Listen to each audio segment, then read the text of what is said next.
And then you just get to this point like, why do I even care what anyone thinks? Just diving straight into this one, I think the first thing that can help is actually just focusing on something that, like a purpose, a mission, something you're really invested in and you spend actually a lot of time focusing on. It could be like a fitness or helping people out with fitness transformations, or you really like music and you're trying to get better at that, or you're focusing on like a side business and growing that, helping and inspiring people, focusing on something in life basically.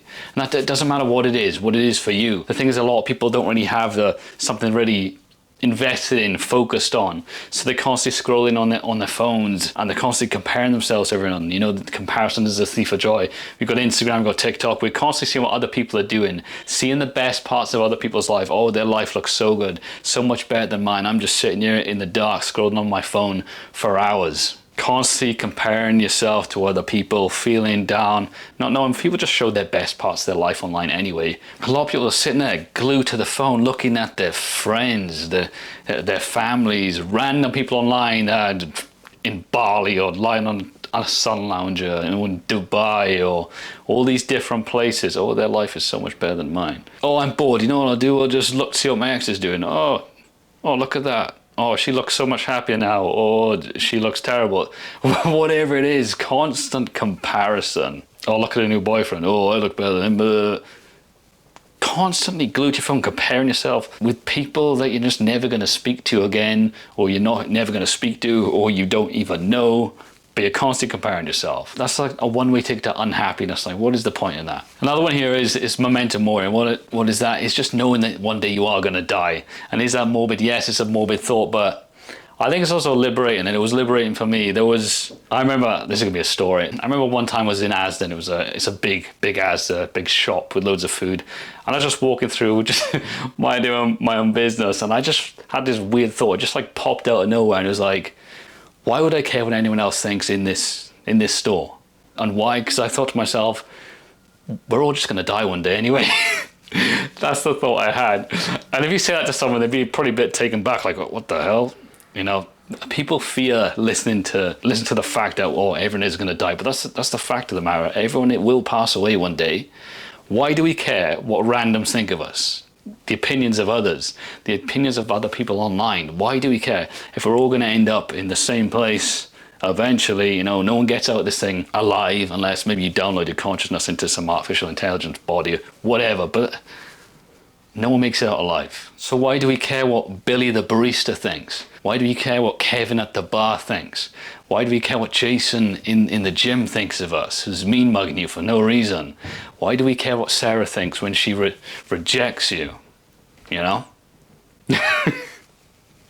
Why do we care what Jennifer thinks in university or school or at work? Why do we care what bitter Brandon thinks because you've got a better job than him, or better physique, or whatever? Why do you care? That's their problem, not yours. Going off that last point as well, I think this is probably the biggest point, and it is overcoming challenge and experience in life. And what do I mean by that? When you go through something like so terrible or tough, like for example, the last three years was a massive test for me. Like, father passed away, grandfather passed away, dogs passed away, went through a heartbreak. All within 3 years, like that is a lot to handle. And when you go through something like that and you come out the other end, you know, you come out mentally stronger. Yes, that time period absolutely, I'm not gonna lie to you, absolutely sucked. And there were a lot of dark days, but when you come through on the other side of that, you come through the other end, the little trivial bits of BS of life, they don't really matter anymore, do they? Like what I said earlier, like, you don't really care what a rando thinks of you. Like Monster Man 123 online thinks you're an ass. Do you know what I mean? Oh no. You know, I feel bad about myself, you know, I'm going to sit there and cry. That has no weight, no bearing on the other experiences you've been through. That's why it's not so bad, and you're not so fearful to go up to someone and get rejected, or that career, that job you want to go for in life. You know, you're not too scared of the rejection because you've been through so much. And even if you haven't been through so much, there's other things you can do yourself to put yourself through hardship, to become more tough. Fortitude the mind. Stuff like cold showers, or really busting your ass in the gym. You see people doing Ironmans, marathons, stuff like that, you know, David Goggins styles, putting yourself through the pain voluntarily, thrown with so much pain, so much hardship, that the little trivial things in life, the little things in life don't really faze you anymore. Oh, do you know, Jamie, Jeff at work absolutely hates you just because the way you talk, the way you walk, but I don't care. That's Jeff's problem.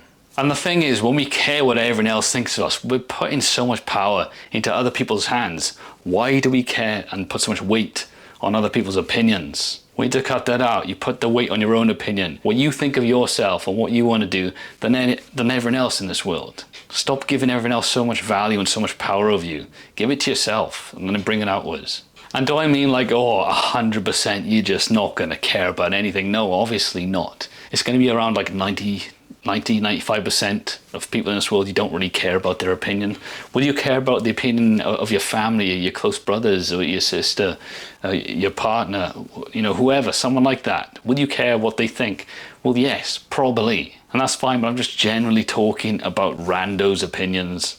People you're never going to speak to, who you see on the street, in a cafe, a bar, in the gym, wherever you are. Anonymous people online with no pictures.